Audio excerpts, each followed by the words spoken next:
मेरी ईसाई धर्म भाग 2 अध्याय 2 आक्रमण। बहुत अच्छा। तो नास्तिकता बहुत सरल है और मैं आपको एक और दृष्टिकोण बताऊंगा जो भी बहुत सरल है। यह वह दृष्टिकोण है जिसे मैं ईसाई धर्म और पानी कहता हूं। यह दृष्टिकोण जो बस ये कहता है कि स्वर्ग में एक अच्छा भगवान है और सब कुछ ठीक है। पाप, नरक और शैतान के बारे में सभी कठिन और भयानक सिद्धांतों को छोड़कर, और मोक्ष। ये दोनों लड़कों की दार्शनिकताएं हैं। सरल धर्म की मांग करना बेकार है। आखिरकार असली चीजें सरल नहीं होती। वे सरल लगते हैं लेकिन वे नहीं हैं। जिस मेज पर मैं बैठा हूं वह सरल लगती है, लेकिन एक वैज्ञानिक से पूछिए कि यह वास्तव में किससे बना है। सभी परमाणुओं के बारे में और कैसे प्रकाश की तरंगें उनसे टकराती हैं और आपकी आंख पर पड़ती हैं, और वे ऑप्टिक नर्व के साथ क्या करती हैं और यह मस्तिष्क के साथ क्या करता है। और निश्चित रूप से आप पाएंगे कि जिस चीज को हम मेज देखना कहते हैं वह आपको रहस्यों और जटिलताओं में ले जाती है जिनका अंत पाना आपके लिए मुश्किल होता है। एक बच्चा जब एक बच्चे की प्रार्थना करता है तो यह सरल लगता है, और अगर आप वहीं रुकने के लिए संतुष्ट हैं तो ठीक है। लेकिन अगर आप नहीं हैं और आधुनिक दुनिया आमतौर पर नहीं होती, अगर आप आगे बढ़कर पूछना चाहते हैं कि वास्तव में क्या हो रहा है, तो आपको किसी कठिनाई के लिए तैयार रहना चाहिए। अगर हम सरलता से अधिक कुछ मांगते हैं तो यह बेवकूफ़ी है कि हम शिकायत करें कि वह अधिक कुछ सरल नहीं है। हालांकि बहुत बार यह बेवकूफ़ी भरी प्रक्रिया उन लोगों द्वारा अपनाई जाती है जो बेवकूफ़ नहीं होते, बल्कि जो जानबूझकर या अनजाने में ईसाई धर्म को नष्ट करना चाहते हैं। ऐसे लोग 6 साल के बच्चे के लिए उपयुक्त ईसाई धर्म का एक संस्करण प्रस्तुत करते हैं और उसे अपने हमले का लक्ष्य बना लेते हैं। जब आप ईसाई धर्म के सिद्धांत को उस तरह से समझाने की कोशिश करते हैं जैसे कि इसे एक शिक्षित वयस्क द्वारा वास्तव में समझा जाता है, तो वे शिकायत करते हैं कि आप उनके सिर को घुमा रहे हैं और यह सब बहुत जटिल है। और अगर वास्तव में एक भगवान होता तो उन्हें यकीन है कि उन्होंने धर्म को सरल बनाया होता, क्योंकि सरलता बहुत सुंदर होती है आदि। आपको इन लोगों के खिलाफ सतर्क रहना चाहिए, क्योंकि वे हर मिनट अपना रुख बदलेंगे और केवल आपका समय बर्बाद करेंगे। ये भी ध्यान दें कि उनका यह विचार कि भगवान ने धर्म को सरल बनाया, जैसे कि धर्म कुछ ऐसा है जो भगवान ने आविष्कार किया, और न ही यह उसके अपने स्वभाव के बारे में हमारे लिए कुछ निश्चित, पूरी तरह से अपरिवर्तनीय तथ्यों का बयान है। जटिल होने के अलावा मेरी अनुभव में वास्तविकता आमतौर पर अजीब होती है। यह साफ सुथरा नहीं है, न ही स्पष्ट है, न ही यह वह है जिसकी आप अपेक्षा करते हैं। उदाहरण के लिए, जब आप समझ जाते हैं कि पृथ्वी और अन्य ग्रह सभी सूरज के चारों ओर घूमते हैं, तो आप स्वाभाविक रूप से इसकी अपेक्षा करेंगे। सभी ग्रहों को इस तरह बनाया गया था कि वे एक दूसरे से समान दूरी पर हों, या ऐसी दूरी पर जो नियमित रूप से बढ़ती हो, या सभी एक ही आकार के हों, या फिर सूरज से दूर जाने पर बड़े या छोटे होते जाएं। वास्तव में आप न तो आकार के बारे में और न ही दूरियों के बारे में कोई तुक या कारण देख पाते हैं। और उनमें से कुछ के पास एक चांद है, एक के पास 4 हैं, एक के पास 2 हैं, कुछ के पास कोई नहीं है, और एक के पास एक रिंग है। वास्तविकता वास्तव में आमतौर पर कुछ ऐसा होती है जिसे आप नहीं समझ सकते थे। ये एक कारण है कि मैं ईसाई धर्म पर विश्वास करता हूं। ये एक ऐसा धर्म है जिसे आप नहीं समझ सकते थे। अगर ये हमें बस वही प्रकार का ब्रह्मांड प्रदान करता जो हमने हमेशा अपेक्षित किया है, तो मुझे लगेगा कि हम इसे बना रहे हैं। लेकिन वास्तव में यह ऐसा कुछ नहीं है जिसे कोई भी बना सकता था। इसमें वही अजीब मोड़ है जो असली चीजों में होता है। तो चलो हम इन सभी लड़कों की दार्शनिकताओं, इन अत्यधिक सरल उत्तरों को पीछे छोड़ दें। समस्या सरल नहीं है और इसका उत्तर भी सरल नहीं होने वाला है। समस्या क्या है? एक ऐसा ब्रह्मांड जिसमें बहुत कुछ स्पष्ट रूप से बुरा और स्पष्ट रूप से निरर्थक है, लेकिन इसमें हमारे जैसे प्राणी हैं जो जानते हैं कि यह बुरा और निरर्थक है। सभी तथ्यों का सामना करने के लिए केवल 2 दृष्टिकोण हैं। एक यह है कि ईसाई दृष्टिकोण है कि यह एक अच्छा संसार है जो गलत हो गया है, लेकिन फिर भी यह उस चीज की याद को बनाए रखता है जो इसे होना चाहिए था। दूसरा दृष्टिकोण द्वैतवाद कहलाता है। द्वैतवाद का मतलब है यह विश्वास कि हर चीज के पीछे 2 समान, स्वतंत्र शक्तियां हैं। उनमें से एक अच्छा है और दूसरा बुरा है, और यह ब्रह्मांड उस युद्ध भूमि के रूप में है जहां वे एक अंतहीन युद्ध लड़ते हैं। मैं व्यक्तिगत रूप से सोचता हूं कि ईसाई धर्म के बाद द्वैतवाद सबसे मर्दाना और समझदारी वाला सिद्धांत है जो बाजार में उपलब्ध है। लेकिन इसमें एक पकड़ है। दो शक्तियां या आत्माएं या देवता, एक अच्छी और एक बुरी, पूरी तरह से स्वतंत्र मानी जाती हैं। वे दोनों हमेशा से अस्तित्व में रहे हैं। इनमें से किसी ने भी दूसरे को नहीं बनाया। इनमें से किसी के पास भी खुद को भगवान कहने का कोई अधिक अधिकार नहीं है। हर एक शायद सोचता है कि वह अच्छा है और दूसरे को बुरा मानता है। उनमें से एक को नफरत और क्रूरता पसंद है, जबकि दूसरे को प्रेम और दया पसंद है, और हर एक अपने दृष्टिकोण का समर्थन करता है। अब हम में से एक को अच्छी शक्ति और दूसरे को बुरी शक्ति कहते हैं, तो हमारा क्या मतलब है? या तो हम बस ये कह रहे हैं कि हमें एक को दूसरे पर पसंद है, जैसे कि बियर को साइडर पर पसंद करना, या फिर हम ये कह रहे हैं कि जो भी है, दो शक्तियों के बारे में सोचो, और जो भी हम इंसान इस समय पसंद करते हैं उनमें से एक वास्तव में गलत है, वास्तव में गलत फहमी में है और खुद को अच्छा मानता है। अब यदि हमारा मतलब केवल यह है कि हमें पहले को पसंद है, तो हमें अच्छाई और बुराई के बारे में बात करना पूरी तरह से बंद कर देना चाहिए, क्योंकि अच्छाई का मतलब है कि आपको पूरी तरह से वही पसंद करना चाहिए, चाहे आप किसी भी क्षण में क्या पसंद करते हैं। यदि अच्छा होना बस उस पक्ष में शामिल होना है जिसे आप बिना किसी वास्तविक कारण के पसंद करते हैं, तो अच्छाई को अच्छा कहने का कोई हक नहीं है। तो हमारा मतलब यह होना चाहिए कि दो शक्तियों में से एक वास्तव में गलत है और दूसरी वास्तव में सही है।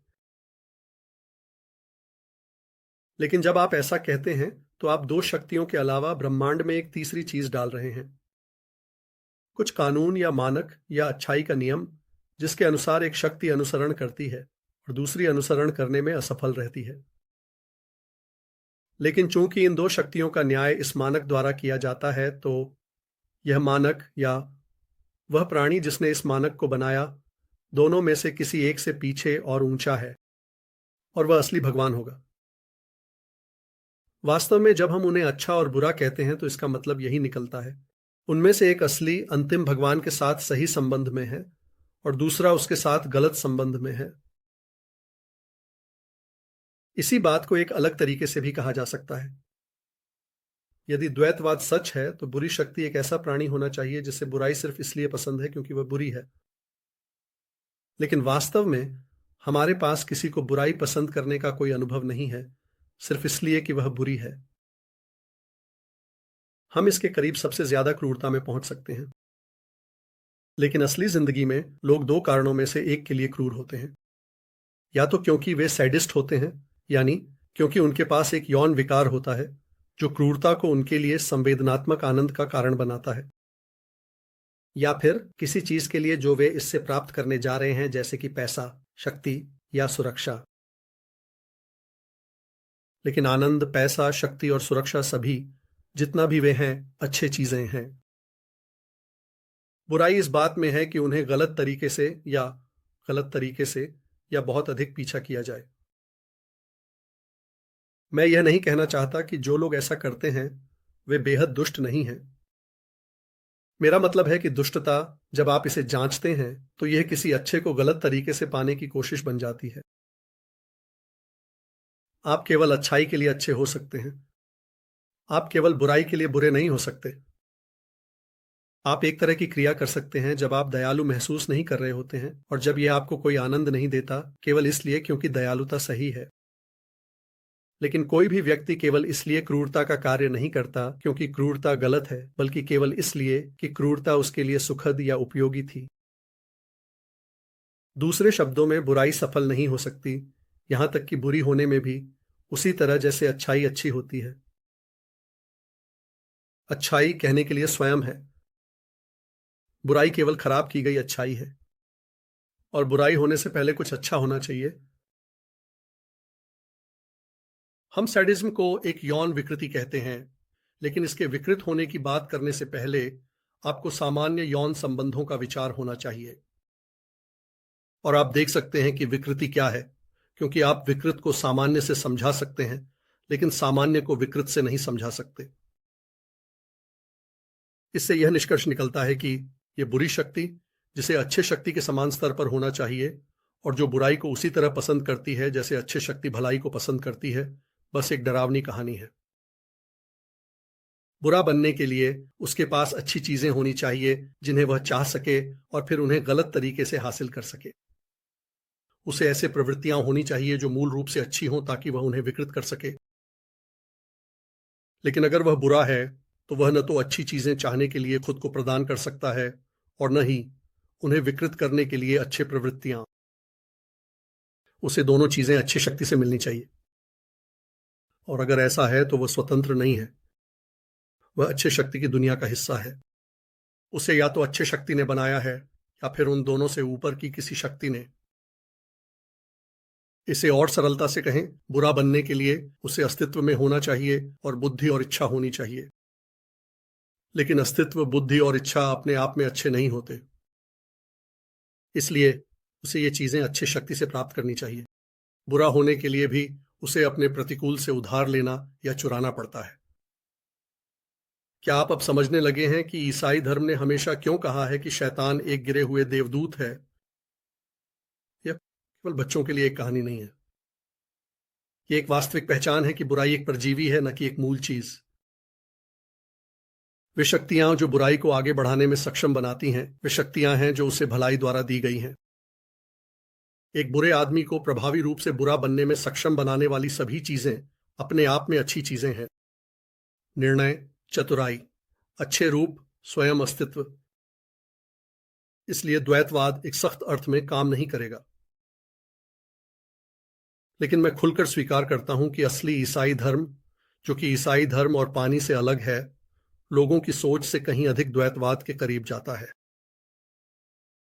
जब मैंने पहली बार नए नियम को गंभीरता से पढ़ा तो मुझे एक चीज ने हैरान किया कि इसमें ब्रह्मांड में एक अंधेरे शक्ति के बारे में बहुत बात की गई है।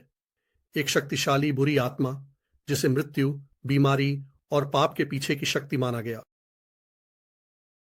अंतर यह है कि ईसाई धर्म मानता है कि यह अंधेरा शक्ति भगवान द्वारा बनाई गई थी और जब इसे बनाया गया था तब यह अच्छी थी, लेकिन बाद में यह गलत हो गई।